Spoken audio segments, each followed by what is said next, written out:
আসসালামু আলাইকুম প্রিয় দর্শক, কেমন আছেন সবাই? আজকে এই যে গাছটি দেখছেন, এখান থেকে কষ ঝরছে, এখান থেকে কষ ঝরছে।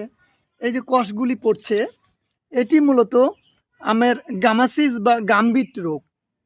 তো এই রোগ হলে এই কষ পড়তে পড়তে একটা সময়ে গাছটার কাণ্ডের ভিতর থেকে শুকিয়ে যাবে এবং একটা সময়ে গাছটি মারা যাবে।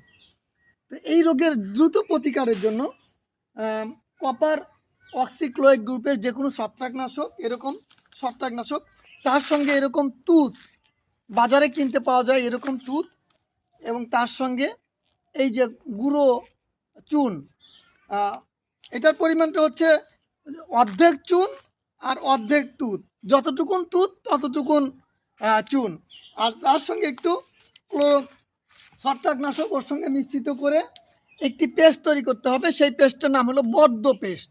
এবং ওই পেস্টটি দেওয়ার আগে এই যে এরকম ধরনের চাকু দিয়ে এই জায়গাটি এরকমভাবে পরিষ্কার করে, সুন্দর করে পরিষ্কার করে নিতে হবে।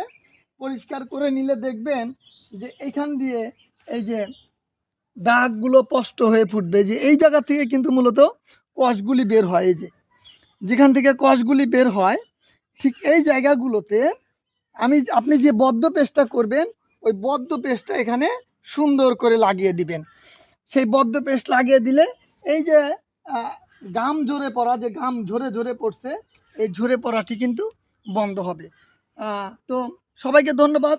কৃষি বিষয়ক এই ধরনের ভিডিও পাওয়ার জন্য খালেকুজ্জামান অ্যাগ্রো নার্সারি পেজটি ফলো করবেন এবং খালেকুজ্জামান অ্যাগ্রো ইউটিউব চ্যানেলটি সাবস্ক্রাইব করবেন।